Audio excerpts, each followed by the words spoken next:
آج کل بڑے فتنے ہیں، کتنے بیچارے مرتد ہو رہے ہیں. معمولی سمجھا تھا بھائی تفریح کے لیے چلے گئے محفل میں، مجلس میں، اہل باطل کی مجلس میں تماشا دیکھنے چلے گئے، چلو بھائی تفریح رہے گی، تفریح میں مرتد ہو رہے ہیں.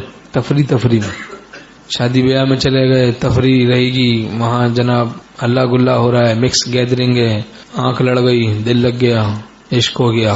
بعد میں پتہ چلا وہ تو کافر ہے. کہنے کہ کوئی بات نہیں، چلو کافر ہے تو ہم بھی کافر، نعوذ باللہ. تو اس طرح سے یہ تباہ ہو رہے ہیں لوگ. کوئی بڑے فتنے ہیں. شاعر کہتا ہے ایسی ضد کا کیا ٹھکانہ، اپنا مذہب چھوڑ کر میں ہوا کافر تو وہ کافر مسلمان ہو گیا. تو بہرحال بہت فتنے ہیں. ایک گھر لے لیتا ہے کوئی گمراہ کن ایجنسیوں میں سے، کوئی پتہ چلا کتنے قصے ہو رہے ہیں، 10 گھر مرتد ہو گئے قریب کے. سادگی میں ہے، بے دینی میں مبتلا ہو رہے ہیں. لیکن یہ وہ سادگی نہیں، یہ نفسانیت ہے دراصل. اتنی سادگی جو بے دینی میں مبتلا کر دے، بددینی میں مبتلا کر دے، وہ سادگی کیوں کہیں گے اس کو تو نفسانیت کہیں گے. نفسانیت عنوانات کے پھندوں میں پھنسا رکھا ہے ہم لوگوں کو شیطان نے.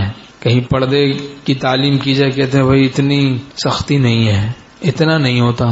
تو کتنا ہوتا ہے آپ بتا دیں، کتنا کرنا چاہیے، کتنا نہیں کرنا چاہیے. شادی بیاہ میں اگر کسی کو کہو بھائی اس طرح سے خرافات ہوں، اگر تصویر کشی ہو، مرد عورتوں کا اختلاط ہو، مووی بن رہی ہو، اور جناب لڑکیاں آ رہی ہیں مردوں میں اور ایسے ہی مرد جا رہے ہیں عورتوں میں، اور اس طرح سے گناہ ہو رہے ہیں، گانے باجے ہو رہے ہیں، آتش بازی ہو رہی ہے، ایسی جگہ پہ نہیں جانا چاہیے. تو کہتے ہیں بھائی اتنی سختی نہیں ہے دین میں.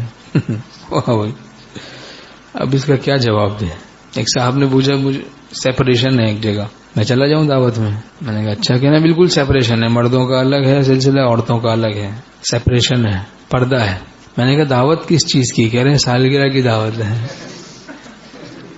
جہاں خرافات ہوں، ایسی محفلوں میں، ایسی مجلسوں میں نہیں جانا ہے. جہاں تصویر کشی ہے، جہاں مووی بن رہی ہے، جہاں مرد عورتوں کا اختلاط ہو رہا ہے، جہاں آتش بازی چل رہی ہے، جہاں خدا کے احکام کو توڑا جا رہا ہے. جو احکام شریعت کو توڑتا ہے خدا اس کو توڑ پھوڑ دیتا ہے. چند دن کی زندگی ہے، پتہ نہیں کس وقت موت آ جائے.